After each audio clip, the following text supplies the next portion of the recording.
Klaim Israel terkait kematian sandera warga Israel yang dibunuh oleh Hamas terbukti salah. Seorang pria yang merupakan suami sekaligus ayah dari korban pemboman Israel memberikan kesaksian mengenai kejadian tersebut.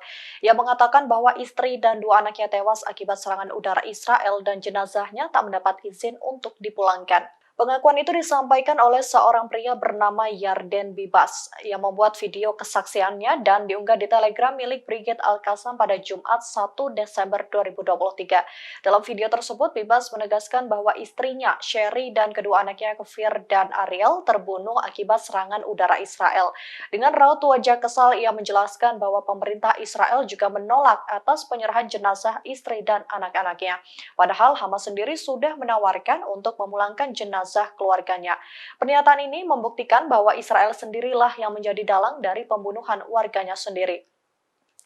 Sebelumnya, Brigade Al-Qassam mengungkap 3 tahanan warga Israel tewas pada Rabu 29 November kemarin. Peristiwa ini terjadi akibat penembakan brutal yang dilakukan pasukan pertahanan Israel di jalur Gaza. Namun Israel tidak percaya dengan narasi itu dan mengumumkan bahwa mereka sedang menyelidiki penyebab kematian warganya.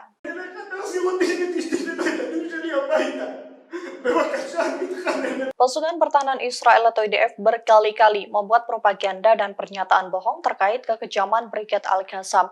Namun nyatanya hal tersebut tak terbukti dan malah berbalik menyerang Israel sendiri. Kali ini Al-Qassam menunjukkan bukti kesaksian warga Israel yang keluarganya tewas akibat serangan udara Israel.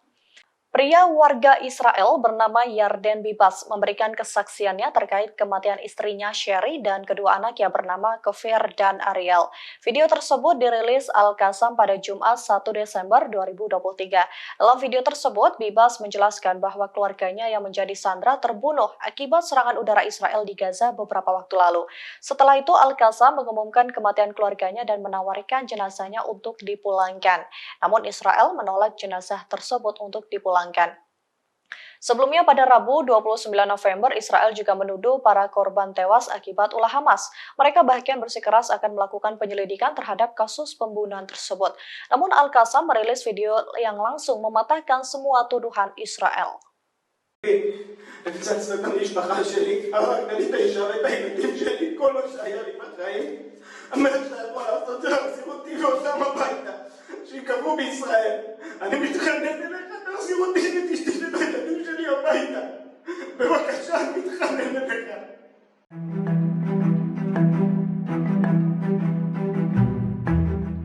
Empat warga Israel dikabarkan tewas akibat serangan dadakan sejumlah pasukan Hamas di Yerusalem pada Kamis 30 November kemarin. Mereka tampak terkapar di jalanan dekat halte bus di wilayah tersebut. Peristiwa itu terjadi ketika pasukan Hamas diam-diam menyergap sebuah halte bus di Yerusalem. 2 orang keluar dari mobil berwarna putih membawa senjata. Mereka kemudian menodongkan pistol dan senjata M16 ke warga yang berada di lokasi tersebut. Dalam hitungan detik, 4 warga tewas akibat tembakan jarak dekat. Tak berselang lama, Hamas balik diserang oleh tentara Israel dan warga sipil bersenjata. Kedua pihak terlibat baku tembak dalam waktu yang singkat dan dekat. Hingga pada akhirnya 4 warga Israel dikabarkan tewas dan 16 lainnya terluka. 3 korban dinyatakan tewas di lokasi, sementara 1 diantaranya sempat dibawa ke rumah sakit namun tak tertolong. Akibat kejadian ini, pemerintah Israel akan melanjutkan kebijakannya untuk melonggarkan peraturan penerbitan izin kepemilikan senjata kepada warga sipil. تنفيذا لتوجيهات السيد القائد عبد الملك بدر الدين الحوثي يحفظه الله. Kelompok Houthi Yaman terus menyiagakan pasukannya di Laut Merah sebagai respons dukungan terhadap warga Palestina. Hal tersebut disampaikan oleh juru bicara militer Houthi, Brigadir Jenderal Yahya Saree pada Kamis 30 November kemarin. Saree menegaskan kesiapan penuh yang mereka lakukan untuk melanjutkan operasi militernya melawan musuh yakni Israel. Mereka bahkan tidak ragu untuk memperluas operasinya melawan entitas Israel, terlebih menargetkan kapal-kapal yang berada di Laut Merah. Dalam pernyataan terbarunya, Saree menjelaskan angkatan bersenjata Yaman akan terus mencegat kapal Israel dan mengambil tindakan lebih lanjut. Dia mencatat bahwa operasi militernya akan berhenti setelah Israel juga menghentikan agresinya di Gaza. Ia melanjutkan semua orang bebas di negara Arab dan Islam di dunia untuk turut merespons terkait nasib warga Palestina. Sebagaimana diketahui, kelompok Houthi melakukan operasi militer di Laut Merah pada bulan lalu. Mereka berhasil membajak sebuah kapal Israel dan membawanya ke pantai Yaman.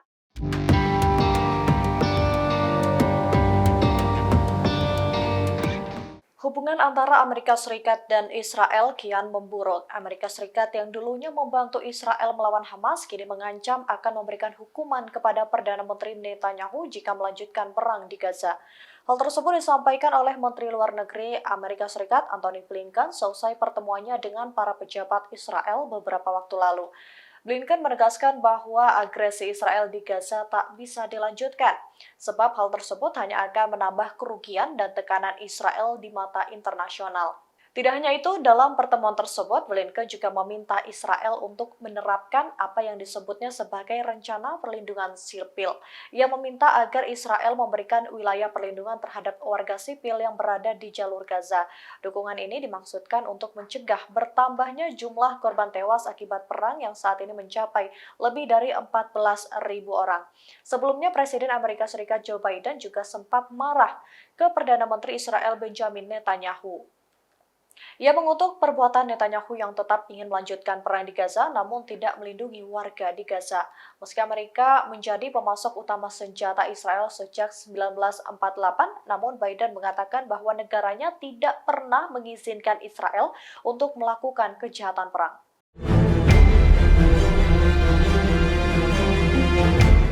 Israel mengumumkan kembali dimulainya pertempuran di Gaza setelah gencatan senjata berakhir. Hal ini disampaikan oleh juru bicara militer Israel pada Jumat 1 Desember 2023. Gencatan senjata di jalur Gaza antara Israel dan Hamas berakhir tanpa pengumuman perpanjangan pada Jumat pagi ini. Jubir Israel mengumumkan bahwa mereka telah mencegat rudal yang ditembakkan dari jalur Gaza yang tak lama sebelum berakhirnya gencatan senjata dengan Hamas. Selain itu, para saksi mata juga melaporkan adanya penerbangan besar-besaran pesawat militer dan drone di wilayah barat laut kota Gaza. Hingga saat ini belum diketahui siapa yang harus bertanggung jawab atas peluncuran rudal tersebut. Namun dalam serangan baru Hamas di Yerusalem pada Kamis 30 November kemarin, 4 orang dikabarkan tewas dan belasan lainnya terluka. Kejadian ini membuat Perdana Menteri Israel Benjamin Netanyahu jadi was-was.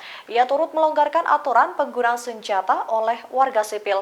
Sementara itu, kantor Perdana Menteri Israel juga menyatakan bahwa 6 sandera Israel yang ditahan oleh Hamas dibebaskan pada Kamis malam. Kemudian juga disusul dengan pembebasan 2 sandera lainnya. Sementara Israel membebaskan 30 warga Palestina. Semuanya adalah perempuan dan anak-anak di bawah umur sesuai dengan perjanjian gencatan senjata dengan Hamas pada perjanjian terakhir.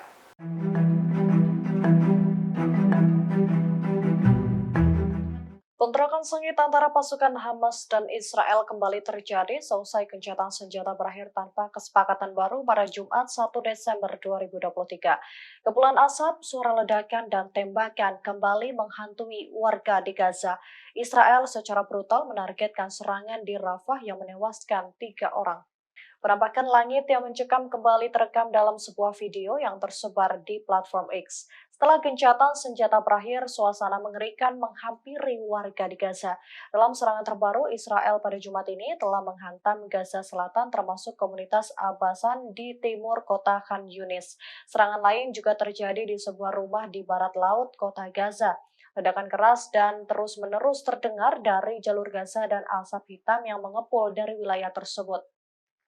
Kementerian Kesehatan yang dikelola Hamas mengatakan 3 orang tewas dalam serangan udara Israel di Rafah di selatan jalur Gaza. Sementara itu, sirene peringatan juga terdengar di beberapa wilayah Israel di dekat kota Gaza, di antaranya di Kibbutz Holid, Sufa, dan Nir Yitzhak yang terkena dampaknya. Ini adalah pertama kalinya sirene dibunyikan sejak gencatan senjata dimulai pada 24 November lalu.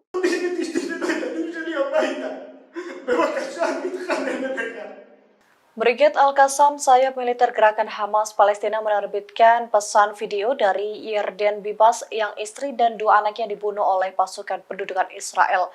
Pesan itu diterbitkan pada hari ini, Jumat 1 Desember 2023. Lantas siapakah sosok Yarden Bibas ini? Yarden Bibas adalah sosok pria warga Israel yang menjadi tahanan di Gaza, yang baru saja kehilangan istri dan 2 anaknya akibat serangan udara Israel di Gaza beberapa waktu lalu. Sesaat setelah kematian keluarganya, Al-Qassam merilis informasi tersebut dan menawarkan untuk membawa pulang jenazahnya. Namun hal tersebut ditolak mentah-mentah oleh pemerintah Israel. Dalam video tersebut, Bibas menegaskan bahwa keluarganya terbunuh akibat ulah Perdana Menteri Benjamin Netanyahu. Ia tampak sangat emosional saat menyampaikan pesan itu sampai meneteskan air mata. Ia bahkan memohon agar jenazah istri dan 2 anaknya bisa dimakamkan di Israel. Diketahui 3 orang yang tewas di Gaza merupakan keluarga dari Bibas, yaitu istrinya bernama Shiri 32 tahun, Ariel 4 tahun, dan Kefir 10 bulan. ביבי, הפצצת את המשפחה שלי, הרגת לי את האישה ואת הילדים שלי, כל מה שהיה לי בחיים. מה שאתה יכול לעשות זה להחזיר אותי ואותם הביתה, שיקבעו בישראל. אני מתחנן אליך, תחזיר אותי ואת אשתי ואת הילדים שלי הביתה. בבקשה, אני מתחנן אליך.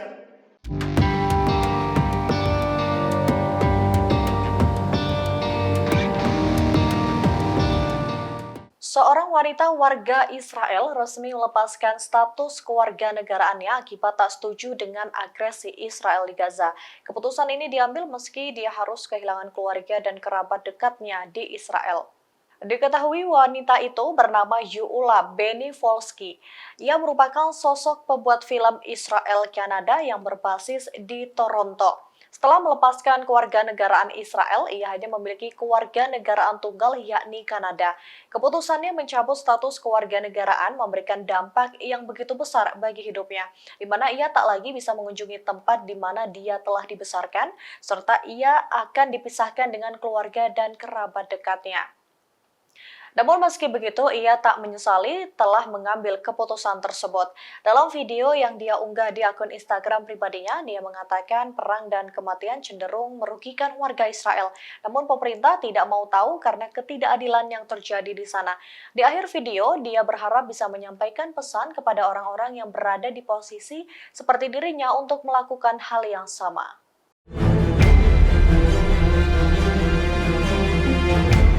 Pasukan Brigade Al-Qassam siap melanjutkan operasi darat di jalur Gaza melawan Israel. Pasalnya, Israel sendiri yang menolak untuk memperpanjang gencatan dan memilih untuk melanjutkan perang. Hal tersebut disampaikan Al-Qassam pada hari ini, Jumat 1 Desember 2023. Sebelumnya, Perdana Menteri Benjamin Netanyahu menuduh Hamas tidak menyetujui pembebasan sandera dan memulai serangan sebelum gencatan berakhir. Namun, Hamas menjelaskan pada Jumat pagi ini bahwa serangan yang dilakukan terhadap wilayah Israel sebagai balasan atas pemboman Israel di jalur Gaza. Pihaknya mengakui gagal mencapai kesepakatan perpanjangan gencatan dengan Israel. Pernyataan ini dikeluarkan setelah tentara Israel melanjutkan perangnya di Gaza dan mengklaim bahwa Hamas telah melanggar gencatan senjata. Pernyataan tersebut juga menyatakan bahwa Israel bertanggung jawab untuk melanjutkan perang di jalur Gaza. Al-Qassam melanjutkan negosiasi terhadap Israel berlangsung sangat sulit, di mana gerakan tersebut menawarkan pertukaran tahanan dan orang tua serta menyerahkan jenazah mereka yang ditahan akibat pemboman Israel. Namun Israel menolak semua penawaran itu dan tetap bersikeras untuk melanjutkan perang. Dalam konteks ini, pemimpin Hamas Osama Hamdan menegaskan bahwa Israel dan Amerika harus bertanggung jawab untuk menghentikan gencatan senjata sementara.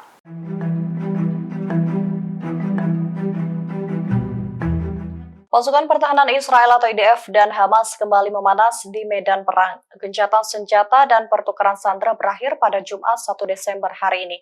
Alhasil 4 tentara Israel dikabarkan terluka dalam pertempuran di jalur Gaza.